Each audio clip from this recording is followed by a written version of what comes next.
What's up, guys? Trying a different light setup. Hopefully it's a little bit better. I got a light set up over there, and I got a new one that's set up there. Still working things out here to get the office exactly how I want it to be, but here we are, keeping up with the X-Men, and the new Mystery in Madripoor is out. This is the second part to Mystery in Madripoor. So let's go ahead and talk about this. Now, in the last one, the crazy villain lady with the brain that was outside of her head and the thing was just nuts, okay? If you saw the review that I did in Keeping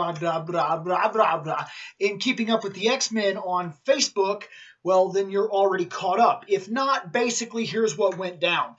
A couple of the X-Men, all associated with Wolverine, that's Jubilee, Kitty Pryde, Psylocke, Storm, Rogue, they all come to Madripoor.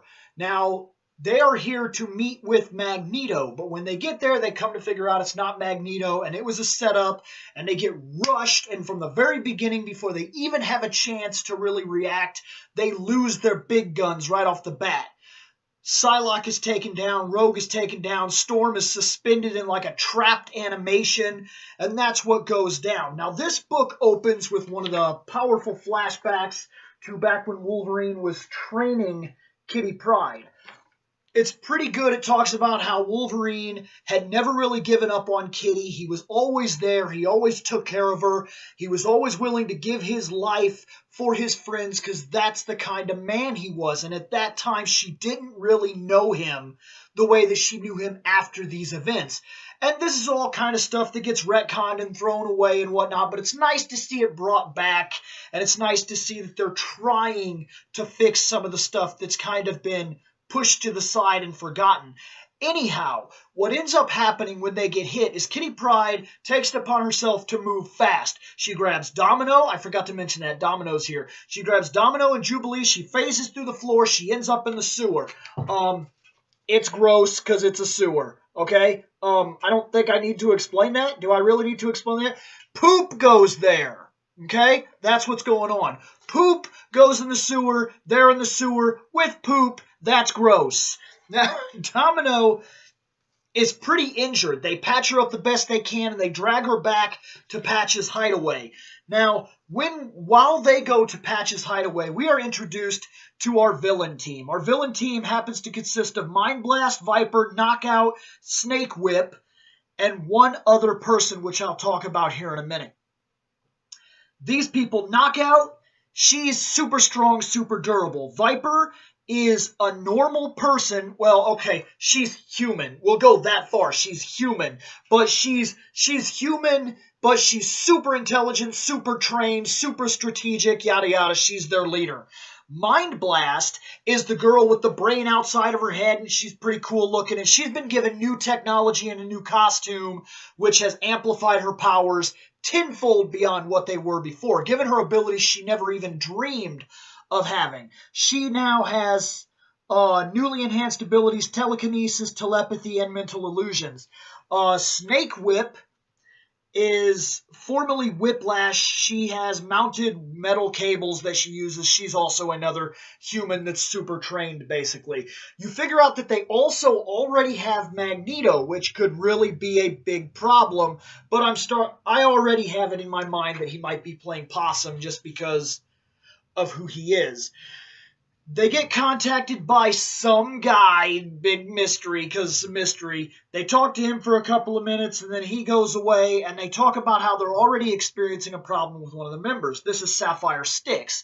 Now, Sapphire Styx, she feeds off the life essence of people and mutants. When she feeds off mutants, it lasts a lot longer. That's super life energy. She feeds off humans, it doesn't really do too much for her. Now, what she does with this is she takes life energy, that gives her powers.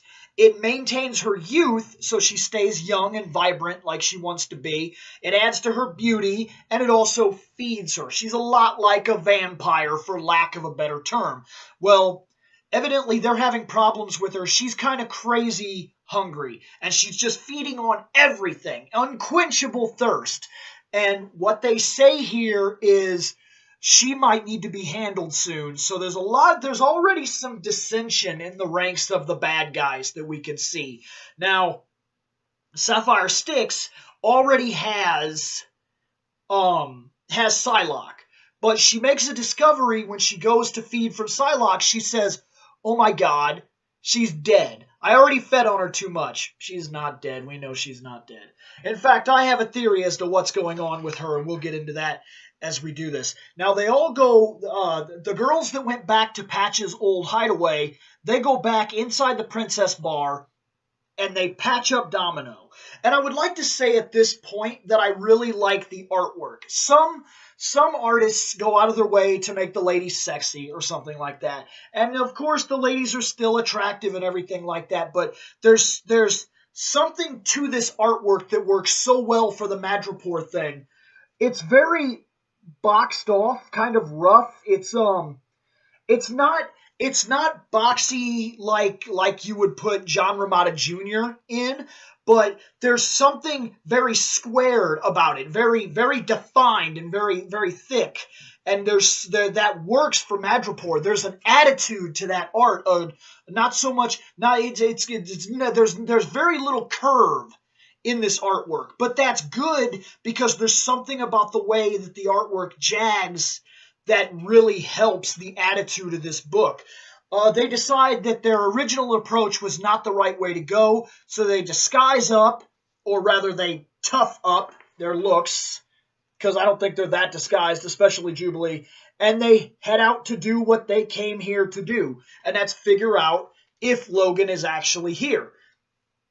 They walk the back alleys for a while, they play around, they take leads and things like that. Very much kind of like a throwback to when Wolverine was in Madripoor. That's exactly what this is. It's 100% without a doubt.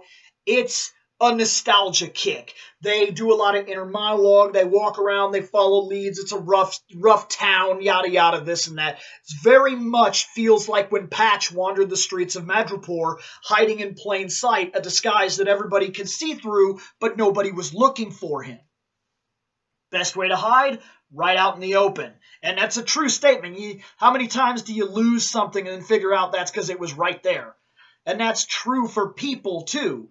Now, they come into this bar, or casino, I'm sorry. They come into a casino and they find that one of the people that they were looking for, one of the bad guys' henchmen, I guess, best way to put it, is in that place right now. And she's guarding a goon. This guy is, the girl who's guarding him is Bloodlust, former mutant, now a weapon-wielding assassin. The guy he's some guy. There he is, some guy. This part is cool because they tell Jubilee, make a scene. So Jubilee goes crazy and wanders over there. She's like, oh my God, your hair is so great. Your hair is so great. I love your hair. I want to do that with my hair, but I can't. And then she backhands her with a 4th of July fireworks backhand. Bam! Because she can do that now. That's so cool, by the way, that Jubilee is now Jubilee again. That's so cool, so awesome. And comics do this, as I've said before, they reset the status quo. That's happening right now. Jubilee, fireworks backhand, fireworks into the sky that starts to set off the sprinklers and things like that. And as the sprinklers go in, Kitty grabs that guy and phases through the ground. Woo! And he's like, oh my God. So they go through the ground and Domino takes out Bloodlust, and it is awesome. She takes her by the head and she slams her down on the table. And she keeps slamming her again and again and again and again and again. And she keeps being like, She says, for some reason my phasing powers don't seem to work. Boom! Still, now, boom! I don't get it. Boom! Oh, you know what? I don't even have phasing powers. And this is what I mean. We talked about it when I talked about the books, and I was doing the previews, and we got to Harley Quinn, and I said I just don't like her. And it's not that I don't like Harley Quinn. I don't like the direction the book took. because the attitude somehow seems wrong. All it is a bunch of sexual innuendo jokes. And while those are fine, they get old after you get 5, 6, 7 books in and you're waiting for something new to happen, where Domino feels like the craziness and fun of a Harley Quinn character done the way it should have been done. And that's the reason I'm so happy to hear that there are more Domino books coming out. And now that that's becoming an extended series, we might start talking about that on here too. So anyways, they go out and they talk to this guy. They threaten him and whatnot. They figure out he's nothing but a mathematician that was hired for the sake of doing plane routes and running numbers and stuff like that. He's not really that important, but he does happen to know where the base is. He knows where the base is. So they get some information, and they're going to go there and they're going to get that information. Now, Rogue wakes up. She notices Magneto. She notices this place is screwed up. She can't break those binds because there's some tough binds. Who knows exactly? These people were ready. They knew who they were up against. They knew what they would need. These people were ready. So here they are. She wakes up when she notices Storm. And Storm is standing off to the side. Or not standing up. She's trapped as well. But she's not just trapped up in the binds. She's trapped and she's still held by, I think, that psychic power. Because she doesn't like being trapped. And she doesn't like... It's all her phobias are starting to surface. And when this happens to Storm, things get bad. In fact, this is horrific, but if you buried Storm alive, you might actually run the risk of destroying the entire planet. Because in her extreme anxiety, her powers go haywire, and it can be very devastating for the planet. But Styx is just outside enjoying the weather, enjoying the horrific storm. Which, by the way, is actually really cool. And this is what I mean about that tough artwork. This looks really cool. And they could have just, with other artists, they could have just sexualized her. And she could have been out in the water, and she could have cocked her hips to the side and had her big bosom out, and she could have flung her hair, and it could have been wet and sexy scene. But they didn't do that. This artist is not about that. And that's nice because it allows them to tell a more powerful story. And in Madripoor, we don't need to strike the sexy pose. In Madripoor, we need to get down to the grit of where we are, and that's what they're doing. And that's also been a problem I've had with X-Men Blue, is they're stationed in Madripoor, but when they're there, I don't feel right, because to me, Madripoor is a gritty, darker area of the X-Men universe, and it should feel like that. But the guy who's doing a lot of the artwork for X-Men Blue kind of draws in a cartoony manner, which works for the lightened feeling of X-Men Blue, but doesn't work for Madripoor. So it's a double-edged sword, because while I like it, I don't like it. Then, as she wanders in and she's given crap, she's talking about, oh, it's too bad you died so soon. You could have enjoyed this weather too. All of a sudden, Patch. What? What? He's not there. He's not there, and she's not dead.